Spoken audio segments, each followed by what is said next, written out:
Now that you've been reacquainted with adaptive planning, let's take a closer look at the budget input non-personnel discretionary sheet.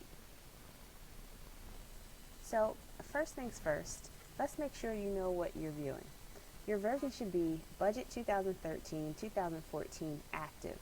And at this point, you're probably looking at the top level of your school or program. You'll know because it will begin with KIP at the start of the name. In most cases, you don't want to make edits at this level, so let's go down a level to General. Next, let's make sure we are looking at the correct time periods. If you right-click on any cell and select Show and Hide from the drop-down menu, this little menu will come up. Now, we want to look at years for FY13 and then months and years for FY14. So I'm going to deselect months for FY13 and deselect quarters for FY14 and click OK. Now, the reason that we want to see months for FY14 is because adaptive planning actually budgets by month. So if you input your expenses on a monthly basis, you actually allow for some seasonality in your expenses, and your tracking for your budget to expenses next year when you're looking at your SOA will be much more accurate. Okay, so you'll probably notice that I have this FY13 column. Those are all of my expenses, which I wanted to see. There's another column here called Activity. You're going to learn a lot more about that in the video on adding splits, activities, and notes. For now, we're just going to skip it. So let's review the sections in this sheet. Starting from the top, you have enrollment by grade. Cells in white are editable. The ones in gray cannot be changed except for this FY 2014 total column, which is actually part blue, part gray. Either way, that column can be edited, which you'll see in the next training on actually inputting some of these expenses. If I scroll back to the left, the next section you have is sped enrollment. You'll see in the sped enrollment that even though some of these columns are, some of these cells are white, you have this little purple triangle here. That purple triangle means that there is a formula in this cell. But because they're white, that means you can also edit it. So don't be afraid to overwrite that formula with a value if you want to later. Scrolling down, you'll see headcount. Headcount is completely grayed out, as well as are all of the personnel expenses when you scroll down. These things are coming from the budget input personnel tab. They're feeding from those tabs, and you cannot edit them in this sheet. I want to see the headcount, but I don't necessarily need to look at all of these PS expenditures. So I'm just going to collapse these views for now because I'm not going to use them. That way, my screen is not clouded up with a bunch of data that is not really pertinent to me at the moment.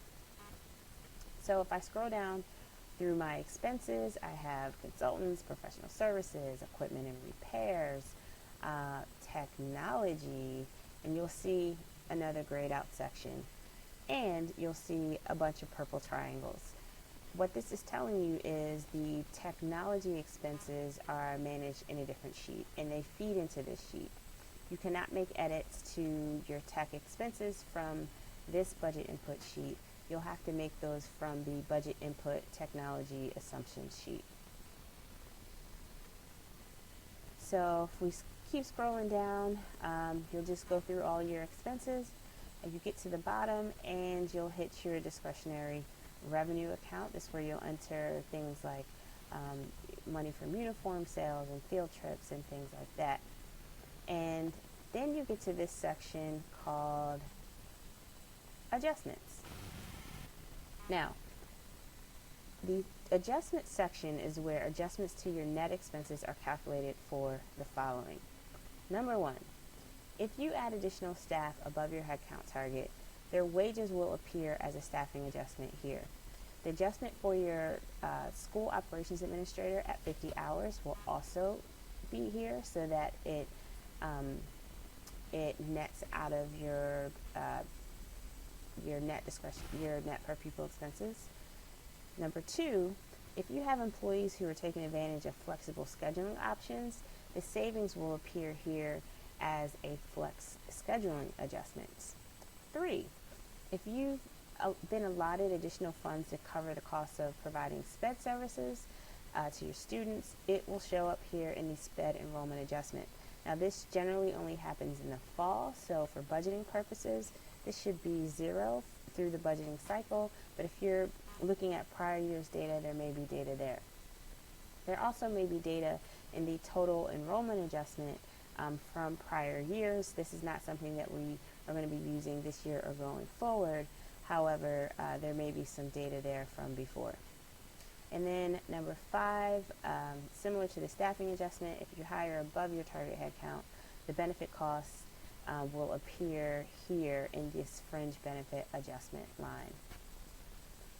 The last section is for per pupil calculations. Since we're currently at the general level, you don't see all of these calculations. You only see the ones that are pertinent to this sheet, which is the adjusted discretionary cost total and the adjusted discretionary cost per pupil, and then that amount over under the KIPP contribution total. If you scroll all the way to the right, to the right, I know my right from left, you'll see what the aggregate of these numbers are for the total year. Now, if we change levels, and I'm going to save this before I change because I want to make sure next time I come back to this sheet, my view is already set up for me. So I'm going to save this, and I'm going to go back up to the top level. Okay. Now that we are at the top level, you scroll all the way down to the per pupil calculations, you'll see some additional numbers. You will see the net discretionary allotment per pupil. This is your per pupil target for the year.